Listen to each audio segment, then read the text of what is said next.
Hola chicos y chicas, bienvenidos a otra de mis clases en Aprende con Eliana. En la clase de esta semana voy a seguir explicando el tejido epitelial de revestimiento, que ya empezamos en la clase anterior, de Epitelio 1, y que pueden revisar las veces que quieran en mis redes sociales. No olviden suscribirse, darle like y compartir a todo el que crean que les pueda interesar esta clase.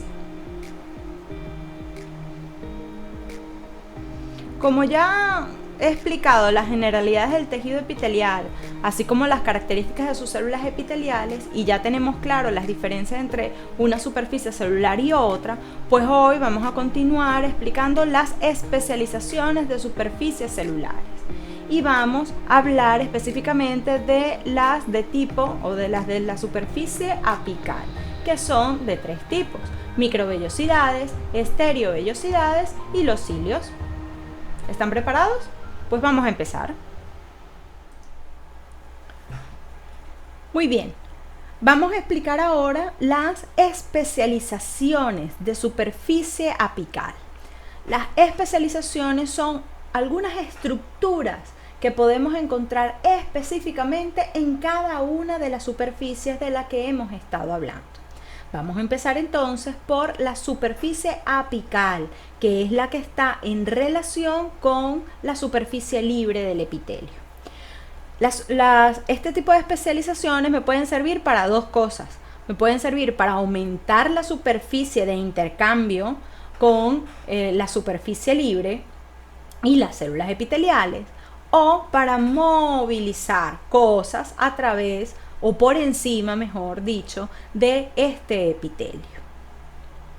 Van a ser de tres tipos. Voy a tener las microvellosidades, voy a tener las estereovellosidades y vamos a tener los cilios. Los vamos a ir entonces detallando cada uno de ellos y los vamos a ir describiendo sus características, cómo los podemos ver, si es que los podemos ver en microscopía óptica, electrónica, y cuáles son sus componentes a nivel molecular, qué proteínas o qué componentes celulares los constituyen.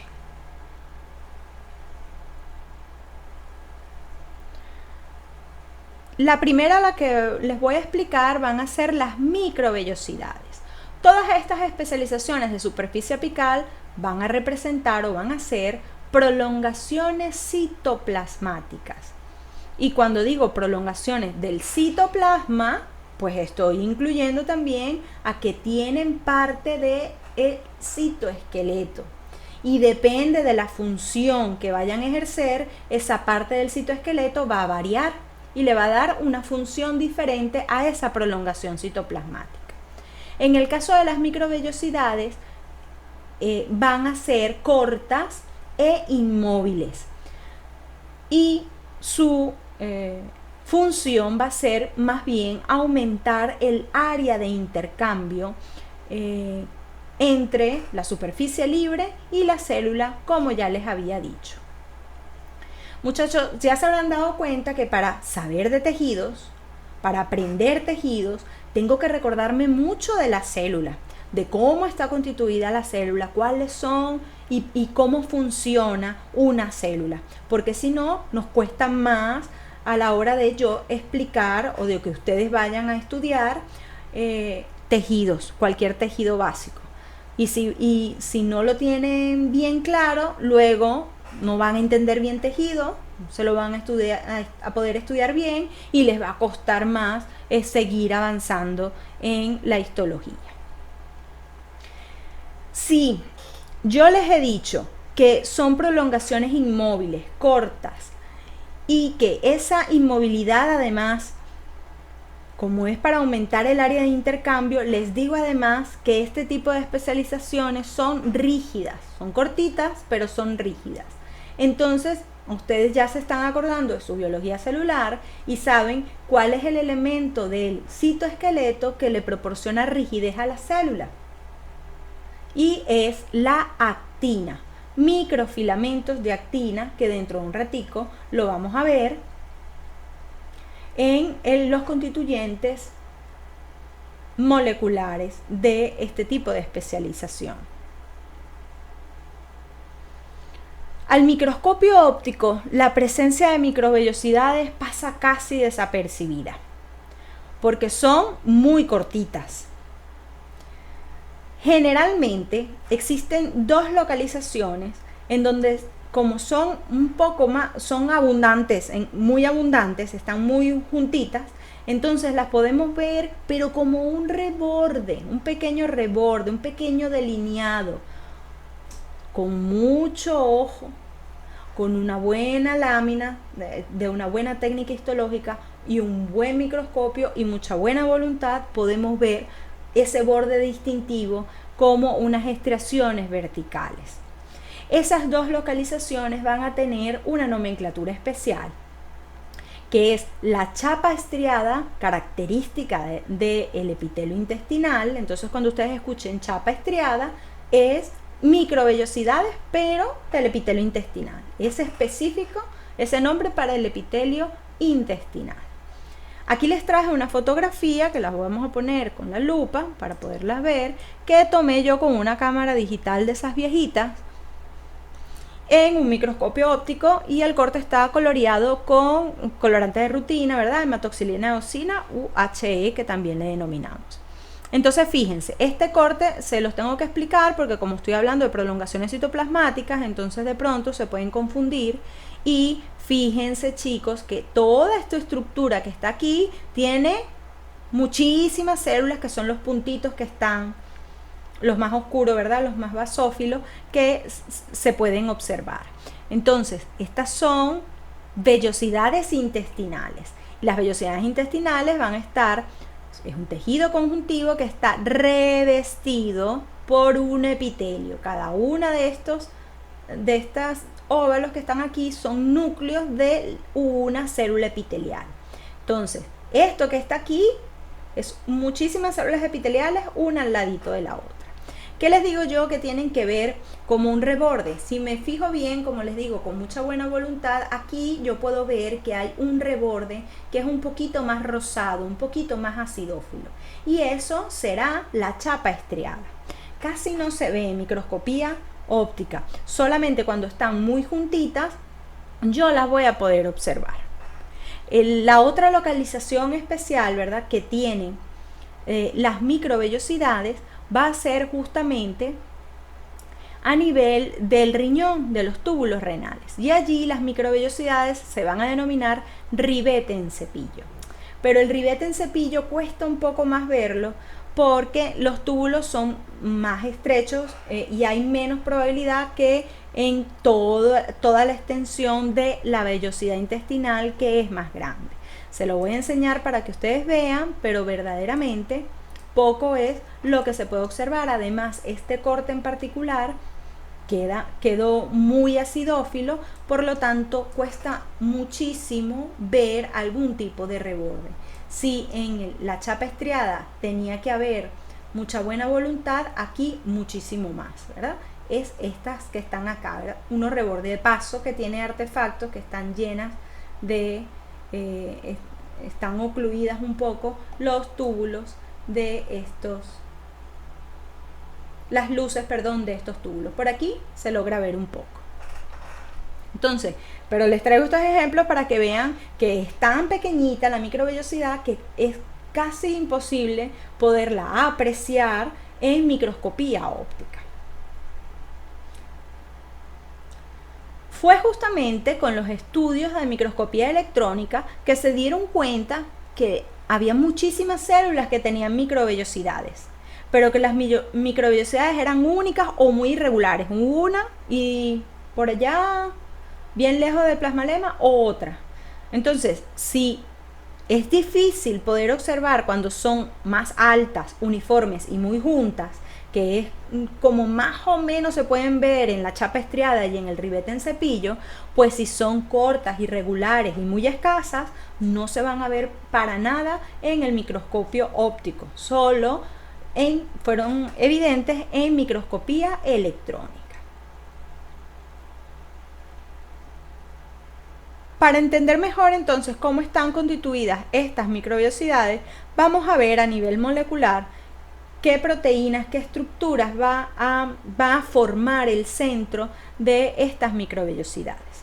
Entonces vemos, lo primero que tenemos que ver, vamos a verlo un poquito más grande para que se vea bien el dibujo, ¿verdad? Voy a poner por aquí.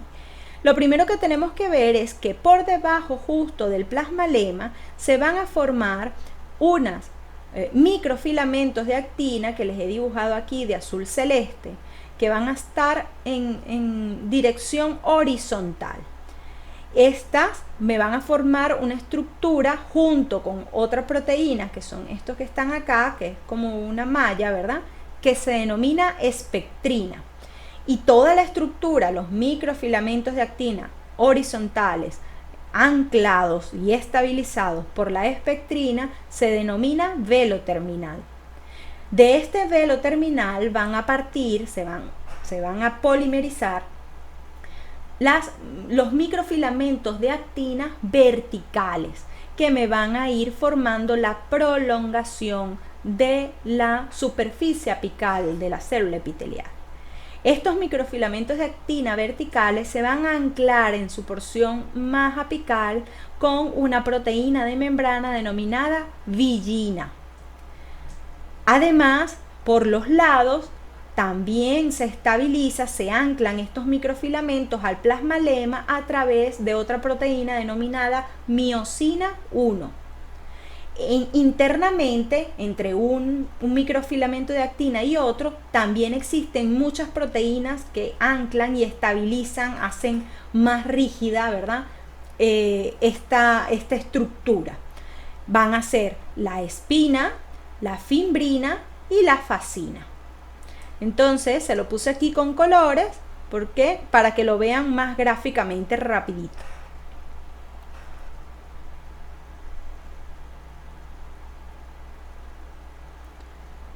Bien, el segundo tipo de especialización de superficie apical a que les voy a explicar en esta clase van a ser las estereovellosidades o estereocilios. Antiguamente se denominaban estereocilios, aunque ahora más estrictamente se denominan estereovellosidades. Básicamente porque en microscopía óptica son una de sus características es que van a ser prolongaciones citoplasmáticas extraordinariamente largas. Por lo tanto, cuando empezaron a verlos en microscopía óptica, veían una prolongación extremadamente larga y pensaban que eran cilios. Se dieron cuenta luego que eran inmóviles, por lo tanto comenzaron a llamarlos estereocilios. Pero luego siguieron investigando, sobre todo con microscopía electrónica, y se dieron cuenta que presentan muchas más similitudes estructurales con las microvellosidades. Por lo tanto, en la actualidad se sabe que son prolongaciones citoplasmáticas inmóviles y son consideradas microvellosidades extraordinariamente largas. Su función va a ser aumentar el área de intercambio también. En el microscopio óptico, como ya les dije, se observan como unos pelitos muy largos. En la siguiente lámina les voy a enseñar esta. Bien, quise esperar esta lámina para mostrarles el dibujo, para poderles comentar que las estereovellosidades no son muy comunes. Solamente las vamos a encontrar en lugares muy específicos en el cuerpo humano, en el epitelio del epidídimo y del segmento proximal del conducto deferente del varón y en las células sensoriales del oído. Para que ustedes vean un poquito mayor aumento, aunque ya se logra ver, las estereovellosidades se notan muy bien, son muy largas, como pelitos que se encuentran encima justamente del epitelio que está revistiendo la luz de este tubo, que es el epidídimo. A nivel molecular, entonces, existen, como ya les dije, similitudes con las microvellosidades, pero también existen sus diferencias. Vamos a ver. La primera diferencia es que son muchísimo más largas que las microvellosidades, una longitud que es evidente. La otra diferencia es que no poseen, en este dibujo de comiquita lo pueden ver, no poseen villina y van a cambiar la manera como se va a anclar a el plasmalema esos microfilamentos de actina que son verticales, porque como ellas son inmóviles también, entonces va a tener un centro que también va a estar formado por microfilamentos de actina.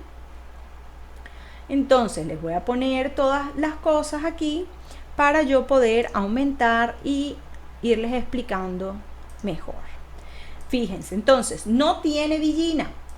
Tenemos por aquí abajo también microfilamentos de actina horizontales que son mucho más abundantes. Y va a haber otra estructura que las he dibujado aquí de azulito como unas pesitas que se denominan alfa-actina, que se las coloqué aquí con el mismo color más o menos de lo que les coloqué en el dibujo.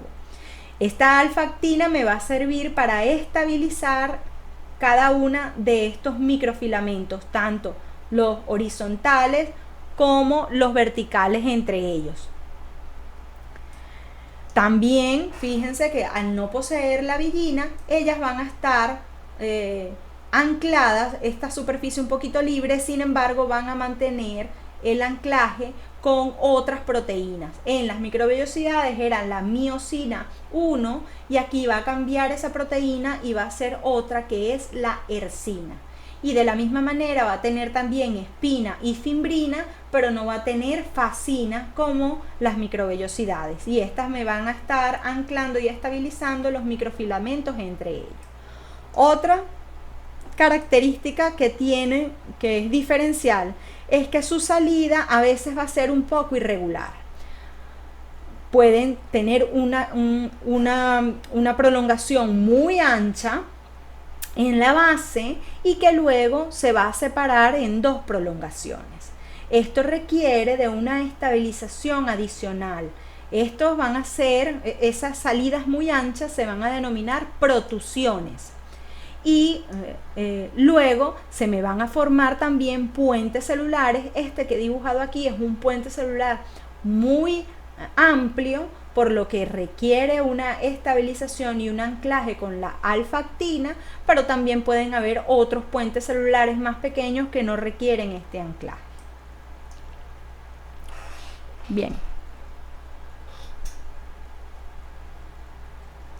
La última especialización de superficie apical que me queda por explicarles van a ser los cilios. Los cilios son de varios tipos. Yo puedo tener cilios móviles, que son los más estudiados, sobre todo en lo que refiere al tejido epitelial, y voy a tener también cilios inmóviles a los cuales voy a hacer referencia con una sola laminita ya para finalizar la clase. Son prolongaciones citoplasmáticas. Los que son móviles tienden a ser cortos y estar dispuestos en hileras, y como son móviles, ya su función va a ser otra, que es la movilización de sustancias o partículas sobre el epitelio. ¿Dónde podemos encontrar este tipo de especialización de superficie apical? Los cilios los podemos encontrar en el epitelio de las vías respiratorias y de la trompa uterina. Con tal de que qué cosas pueden estar movilizando ellas, pueden estar movilizando desde moco, bacterias, virus, partículas, hasta complejo ovulado o embriones. Con el dato entonces, muchachos, de que son móviles, son cortas y son móviles, ¿qué creen ustedes? Y son prolongaciones citoplasmáticas igual. ¿Cuál creen ustedes que será el centro de este tipo de especialización? Vayan pensándolo ya, que en la próxima lámina se lo voy a volver a preguntar. Al microscopio óptico, ¿cómo se observan los cilios? Los cilios se van a observar como corte de cabello militar, y por debajo se va a observar una banda oscura que me va a representar los cuerpos basales. Entonces vamos a verlo un poquito aquí en otra fotografía que también tomé con mi camarita digital. Esta es una fotografía de trompa de falopio, en donde yo voy a tener aquí un pliegue de la mucosa y puedo ver una célula, otra célula. Se ven muy bien cada una de las células, y fíjense que ¿qué es lo que yo veo? Los pelitos, el corte de pelo militar, se ve muy bien por todos los lados donde yo lo mire. Y por debajo de los pelitos, de los cilios móviles, se observa un delineado que me va a representar entonces a los cuerpos basales, que es de donde se fija, de la estructura donde sale, donde nacen estos cilios móviles. En microscopía electrónica, que vamos a ver que esta banda no representa una estructura horizontal, así como la que estábamos viendo en las microvellosidades o en las estereovellosidades, sino que representa una estructura individual para cada cilio. Por lo tanto, serán cuerpos basales. Un cuerpo basal para cada cilio. Pero esto se dieron cuenta ya con estudios de microscopía electrónica. A nivel molecular, entonces, como ya les estaba yo preguntando, ¿cuál va a ser el centro de esta especialización de superficie apical? Nos acordamos de que esa parte del citoesqueleto que tiene la capacidad de movilizar cosas, ¿qué cosas? Vesículas, organelas, incluso en división celular, tiene la capacidad de movilizar y organizar cromosomas, y lo va a hacer en unión con un centro organizador de los microtúbulos, con los centriolos, ¿verdad? Y con unos motores moleculares que necesitan energía, ATP, para poder movilizar cosas. Además, estos microtúbulos, nos recordamos también de biología celular, están conformados por una proteína que se denomina tubulina. Y una de las características que tiene esta tubulina es que tiene la capacidad de polimerizar y despolimerizar para lograr ese movimiento. Eso es en las células tal y como lo habíamos estudiado. En el caso particular de los cilios, aquí lo que se quiere es otra cosa. Se quiere formar o se va a formar una estructura que necesitamos que sea estable y que tenga un movimiento como un golpe efectivo, y que luego tenga un golpe de recuperación un poco más lento para que pueda movilizar. Porque si se mueve de un lado a otro, no va a poder movilizar nada por encima de él. Necesito que tenga un golpe para un solo lado y luego se recupere lentamente y vuelva a tener otro golpe para ir haciendo una corriente, una especie de corriente. Entonces, se va a formar una estructura que se denomina axonema, que es esto que está aquí. Y este axonema, lo van a leer en los libros, va a tener una característica que es 9 más 2. ¿9 qué? 9 dobletes de microtúbulos y 2 microtúbulos centrales completos. Voy entonces, que es lo que yo quise más o menos dibujarles aquí, ¿verdad? Cada una de estas que son más rojitas me van a representar los microtúbulos, los 9 dobletes de microtúbulos, y estos dos que están aquí en el medio, los centrales. Pero no me estoy mortificando mucho por enseñárselos muy bien aquí en este dibujito, porque les quiero enseñar más bien un corte transversal. Si yo corto este cilio por aquí, ¿qué es lo que yo voy a observar? Voy a observar, chicos, entonces los dobletes del microtúbulo, 9. Cada uno de estos círculos me va a representar el corte transversal de un doblete, ¿verdad? Estos dobletes se van a relacionar, se van a anclar unos con otros con una proteína que se llama nexina. Y voy a tener los 2 microtúbulos centrales que van a estar rodeados por una vaina central que también se ancla a cada uno de los dobletes a través de unas proteínas de conexión radial. Y lo otro que podemos ver es que cada uno de esos dobletes va a tener relacionado estas 2 manitos que le dibujé yo aquí, que van a ser los motores celulares, que en el caso específico de los cilios va a ser la dineína. Si yo quiero observar un poco a mayor aumento esto que está acá, para explicar un poco más a nivel molecular, un poco más de cerca, ¿qué es lo que yo voy a observar? Se denominan dobletes, puesto que van a tener 2 microtúbulos, un microtúbulo A y un microtúbulo B. El microtúbulo A es completo, por lo que va a estar conformado por 13 protofilamentos de tubulina, mientras que el microtúbulo B es incompleto, se pega, ¿verdad?, al microtúbulo A y solamente va a estar constituido por 10 protofilamentos de tubulina. Vemos aquí la dineína, la proteína de conexión radial y la anexina.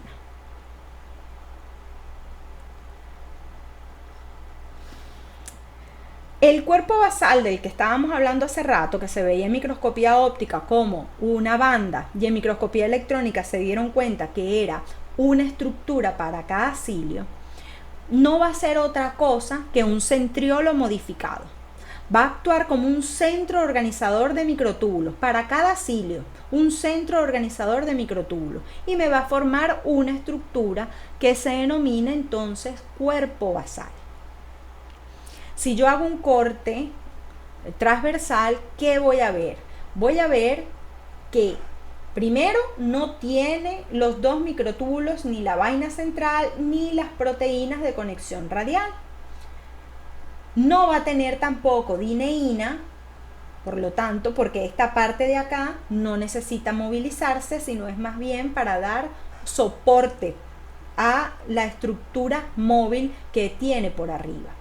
Y luego también va a tener, en vez de 9 dobletes, va a tener 9 tripletes. Es 9 más 0 porque no tiene los microtúbulos centrales, y en vez de dobletes van a ser tripletes. Si ustedes ven aquí, les quise yo dibujar, aunque los colores no fueron los más apropiados porque no se ve a bajo aumento, ¿verdad? Fíjense ustedes que en el cuerpo basal podemos notar unos microtúbulos que no continúan hacia la prolongación citoplasmática, sino que se quedan a nivel del plasmalema, ¿verdad? A nivel del plasmalema original, antes de la prolongación.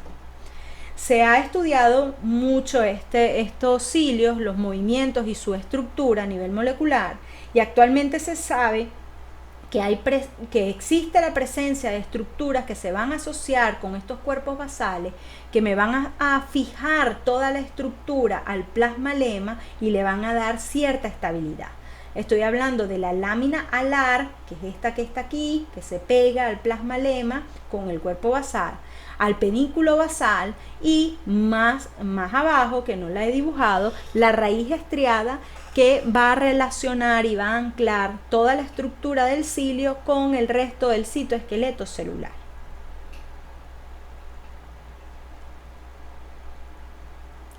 El otro tipo de cilio que les nombré se denominan cilios primarios o monocilios, porque tienden a ser únicos, y otra cosa es que tienden a ser inmóviles. Fíjense ustedes, son inmóviles, sin embargo, siguen siendo cilios. ¿Qué es lo que pasa aquí? ¿Cuál es el constituyente de ellos? Para ser cilios, el constituyente interno de ellos, del citoesqueleto, va a ser todavía microtúbulos. Y no se mueven porque no tienen dineína. Son flexibles, no van a ser rígidos. Su función no puede ser en este momento movilizar cosas por el epitelio, porque ellos no se pueden mover por ellos mismos. No va a ser tampoco aumentar la superficie, porque no son rígidos. ¿Qué van a hacer? ¿Cuál es la función de este tipo de cilios inmóviles? Pues ellos van a ser receptores de señales de flujo en el líquido donde ellos se encuentran inmersos.